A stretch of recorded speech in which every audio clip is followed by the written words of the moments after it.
Show me the money. Yeah. Show me the money. Now go shit that song dope. What's the project about?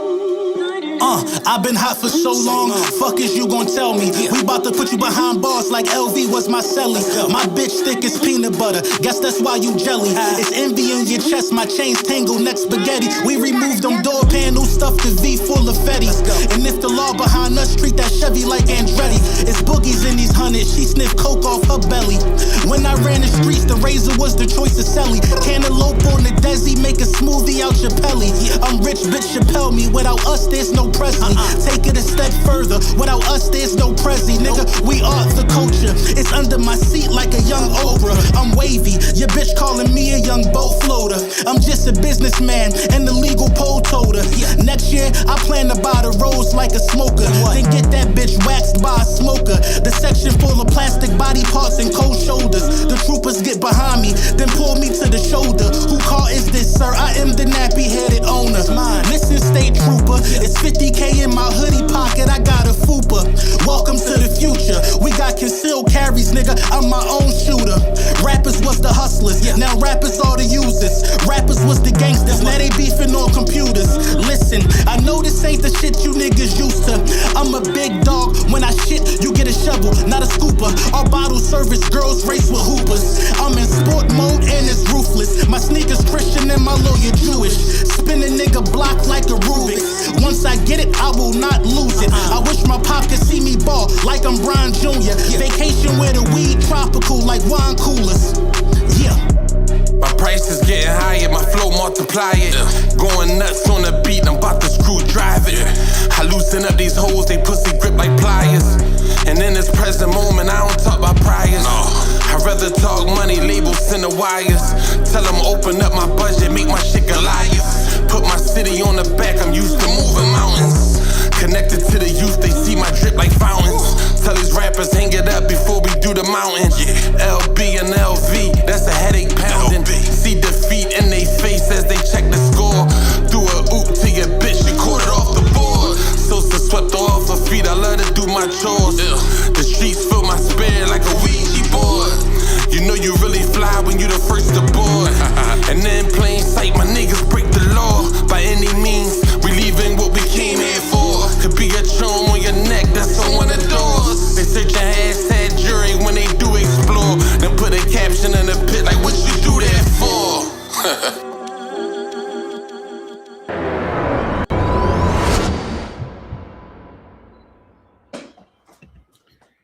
Yes, sir. Yes, sir. Yes, sir. Ski. Yeah.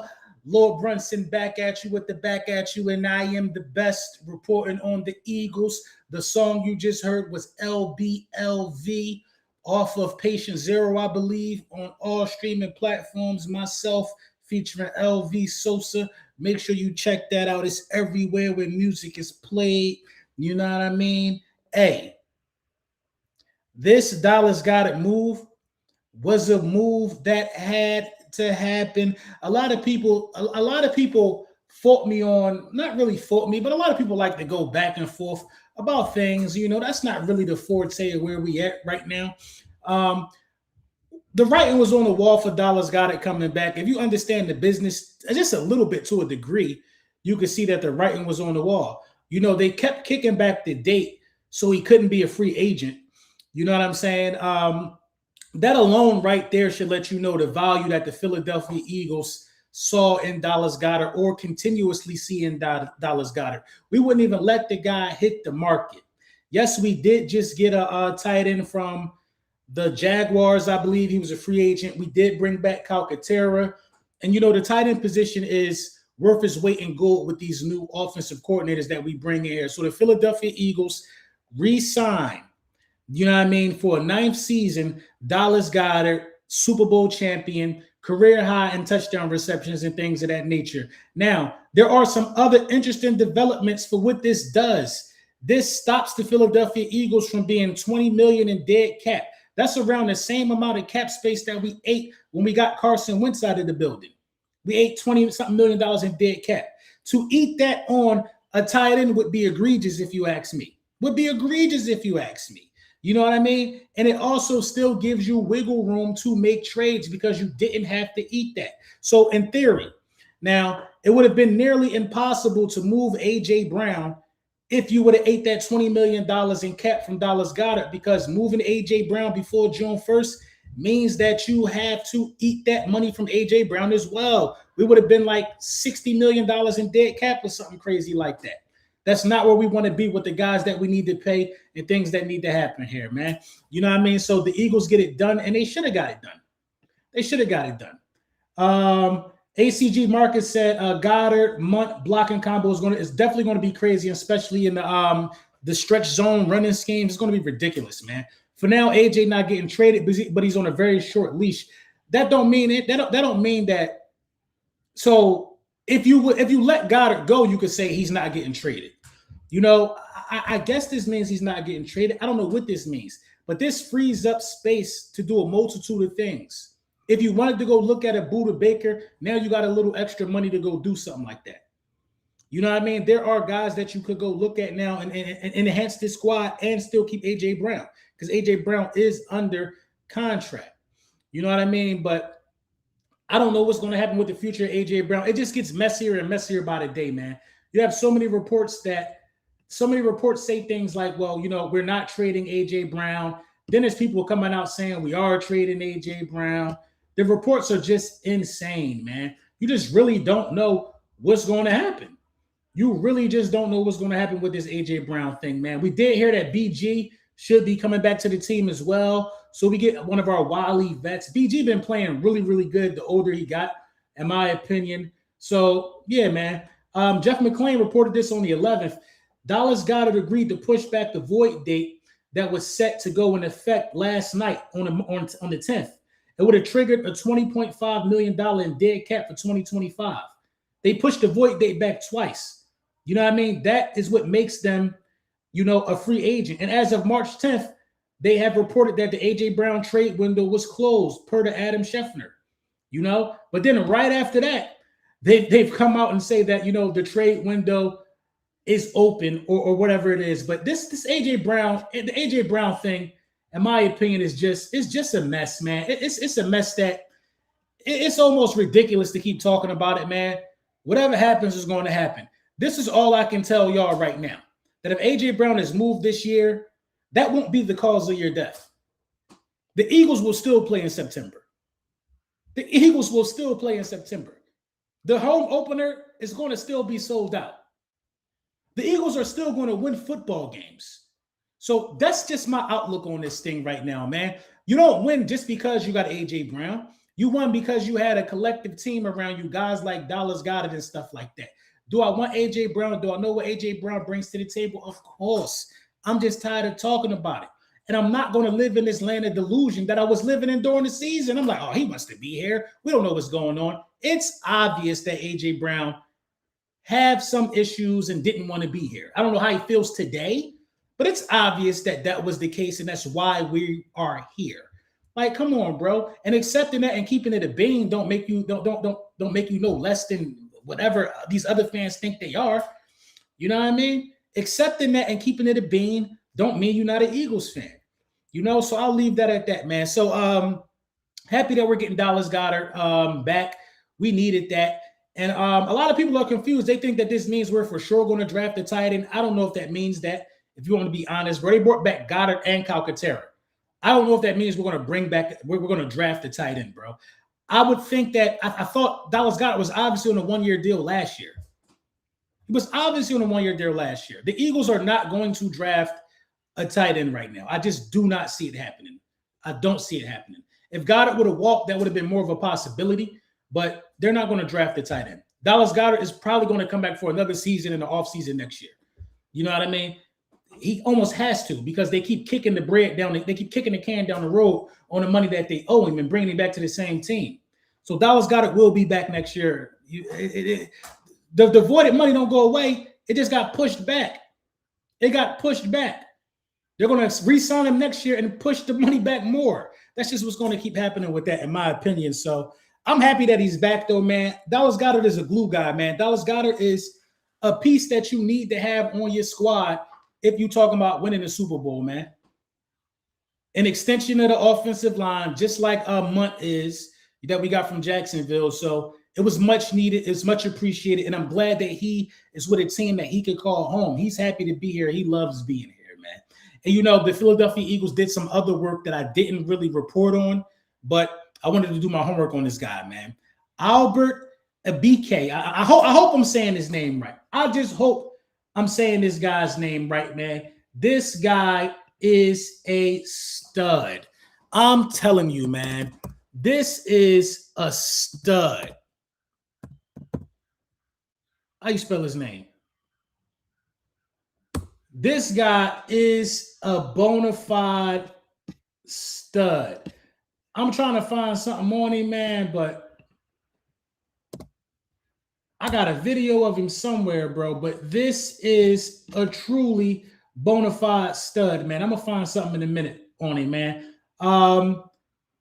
We could get into, you know what? Let's just get into some film. Let's get into that. Let's get into a little film on this guy, man. This guy different, man. We ain't even gonna waste no time, man. We're just gonna get into some film on this cat, man. This cat is different, man. I think I like him to kind of remind me of a Hassan Reddick type guy. You know what I mean? He reminds me of a bona fide Hassan Reddick type guy, man. This guy is different, man. You want to talk about speed off the edge. EBIKETIE, I hope I'm saying his name right. His biggest strength is burst and bend around the offensive tackles. Scout have they've long highlighted his first step and quickness, ability to run the arc to the quarterback. So a lot of people don't like the size of the guy or whatever the case may be. But you're talking about a rotational depth for a pass rush committee. This is that guy. The Eagles love wave pass rushing. Keep players fresh. EBIKETIE fits as a situational rusher who could come in on 3rd and long, playing 20 to 35 snaps a game, rotating with guys like Nolan Smith and the younger edges.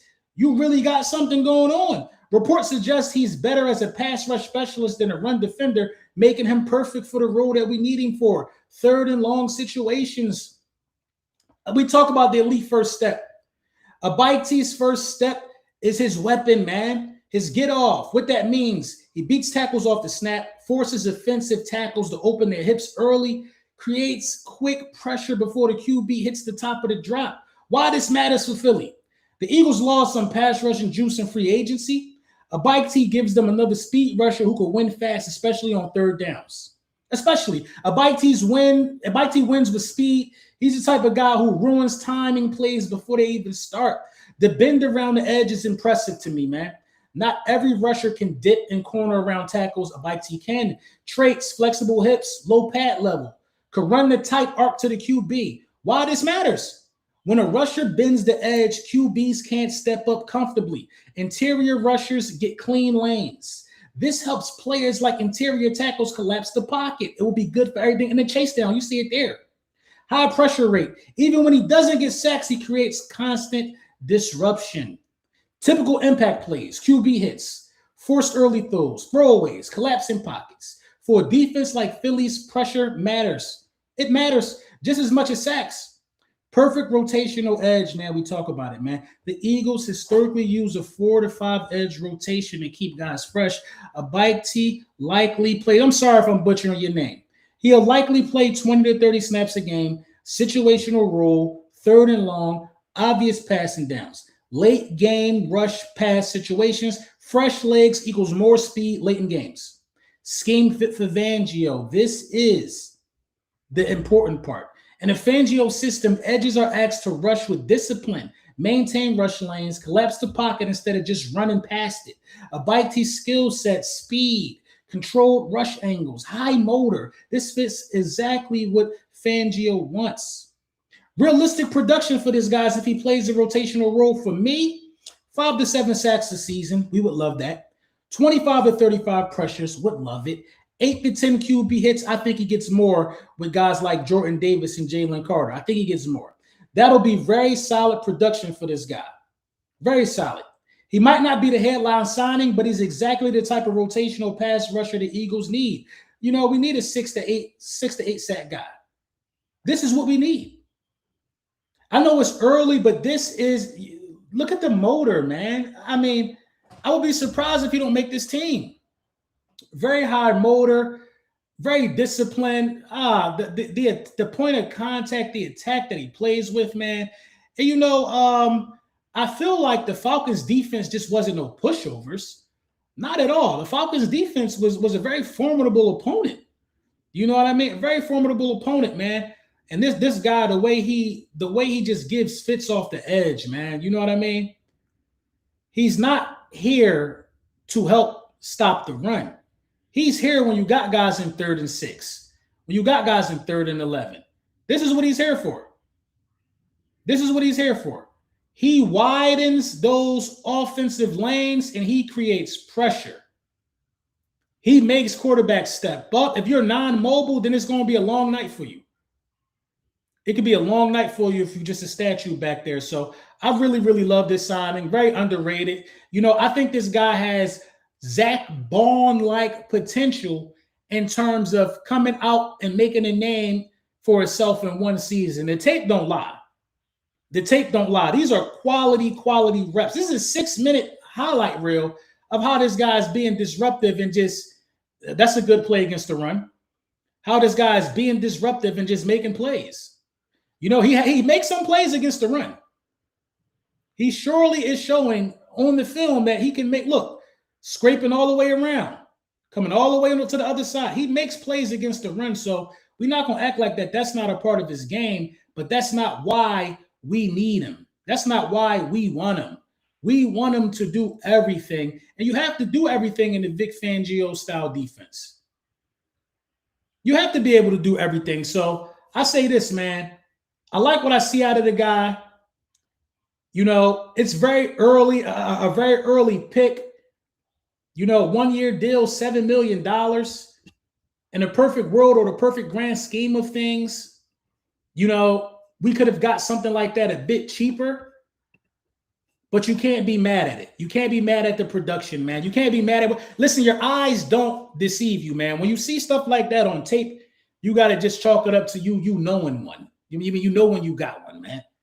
You know when you got one, man. And I feel like we got one, man. When I call this guy a diamond in the rough, I'm speaking from the aspect of this guy coming out here and making a name for himself. Making a name for himself. Zach Bond was a nobody that made a name for himself. A rotational guy that is now a top 5 linebacker in the National Football League. If Zach Bond doesn't come to life, Nakobe Dean probably still on his roster. He probably still on his roster. Or we would be looking at a Jahad Campbell. But if Zach Bond don't come to life, you might not win the chip. You might not win that. He was a first-team All-Pro. This is how good this guy was. That's how special Zach Bond was. I think this guy can. Now, Philly is the team where you come to and you make some bread. Listen, man, come here, do well, get in on this potential Super Bowl trophy, and go leave and make your bag, man. We got our core guys that we're gonna keep signing, bro. We know, man. We know Coop, Jalen Carter, Quinyon Mitchell. We know the group of core guys that got to get their bag next. Everybody else will be role players, man. And there's nothing wrong with that. You got people out here who are, enamored with just thinking that the Philadelphia Eagles are losing players. You know what I'm saying? And that just means, for some strange reason, it's over for us, man. They put up posts like this. Hold on. They put up stuff like this. The uneducated fan would think this means something. He posts 10 players. What is that? 1, 2, 3, 4, 5, 6, 7, 8, 9, 10. He posts 10 players. And he is on the internet saying that more than half, I don't even want to put this guy's name on there, more than half of our guys are gone. Sweat is gone. Oren Burke is gone. CJ is gone, and Reed Blankenship is gone. With the exception of CJ, everybody else was role players. And that's only 4 out of the 10. That's 4 out of the 10. That's not half or more than half. The core guys are still there. The core guys are still there. If you think that even adding Oren Burke to this list and saying that he gone, you don't understand how to build the championship roster, bro. You don't understand how to build a championship roster. Guys are role players who have an opportunity to come play with us and then go get a bag. That's the American dream. Mekhi Becton came and played with us and went and got a bag. I think like $20 million a year somewhere with the Chargers. Now he just got released. He went and got his bag, though. Oren Burke got picked up by somebody. CJ been on multiple teams. CJ is the only one. I don't think Sweat is a role player per se either. I don't think so. I don't think Sweat was a role player. Slay wasn't a role player, but Slay was old. He was old. We drafted Quinyon Mitchell, an absolute dog. Slay had to go. So these guys think that when you lose guys that are replaceable, you fell off. They don't know how to build championship teams, man, and they fans are losing franchises, so they wouldn't understand that you could potentially part ways with a Josh Sweat when you got Nolan Smith and Jalix Hunt, who went to war in the Super Bowl and showed they could play in big moments. You could part ways with Slay. You could part ways with Slay. You can, because now we got Reek Wolin a year later, who just won the Super Bowl on a 1-year deal. It's interesting to see what happens with safety. We do got Makuba coming off an injury. We did lose Reed Blankenship. Safety is a concern, but Oren Burke, what are we talking about here? Trotter Jr., I think he had he had some great games this year. Who are feeling great. So it's like losing players and adding players to championship teams is what champions do. The Miami Heat, when they got LeBron, Wade, and Bosh, they had to put they cleared the whole roster. I had 3 guys on the roster. They kept Udonis Haslem and Mario Chalmers. You need role players. Everybody can't be a star. And role players easy to find in the National Football League. It's hard to find quarterbacks like Jalen Hurts, though. It's hard to find wide receiver duos like Smitty and AJ. It's hard to find tight ends like Dallas Goddard. That's why these guys are under contracts, bro. A championship team is made up of stars, role players, and your vets that'll come back for a bag of chips just because they love the place. Just because they love the place. Calcaterra, Brandon Graham, Dallas Goddard is slowly turning into that, but he still is a heavy contributor. Heavy contributor.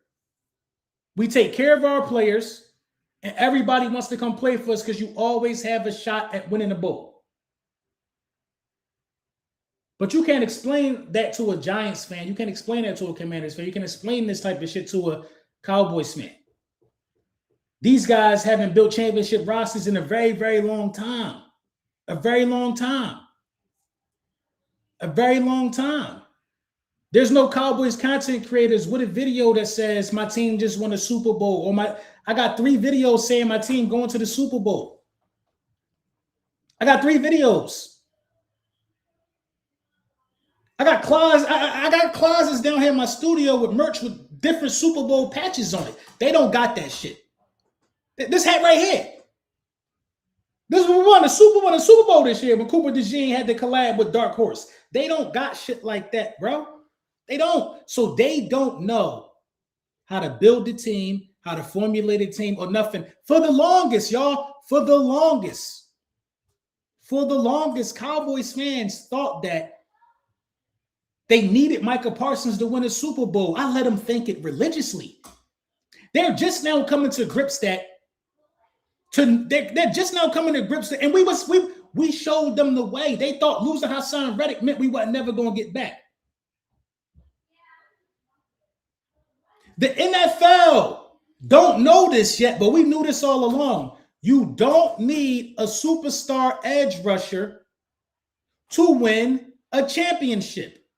You don't need that. Myles Garrett, TJ Watt, Micah Parsons, these guys will be ranked in the top 5 or whatever in pass rushers. None of them got a ring.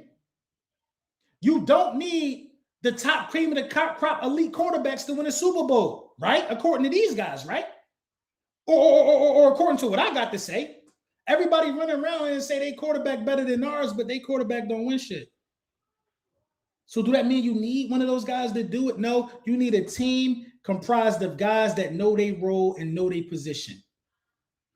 That is how you win championships. So long gone are the days that Eagles fans should worry about what these other guys think who don't win championships. You know what I'm saying? It's going to be an interesting week, man. I don't know what's going to happen with this Philadelphia Eagles roster after, you know what I mean, the signing and extending or the re-signing of Dallas Goedert. Great news. I don't know what's going to happen this week. I don't know what this means, but it means something. Make no mistake about that. It means something. I ain't here to speculate. I ain't here to guess. It means something. And we're going to all find out at the same time, man. Let me know what you think in the comments. Make sure you like, subscribe, run it up. You know the vibes, man.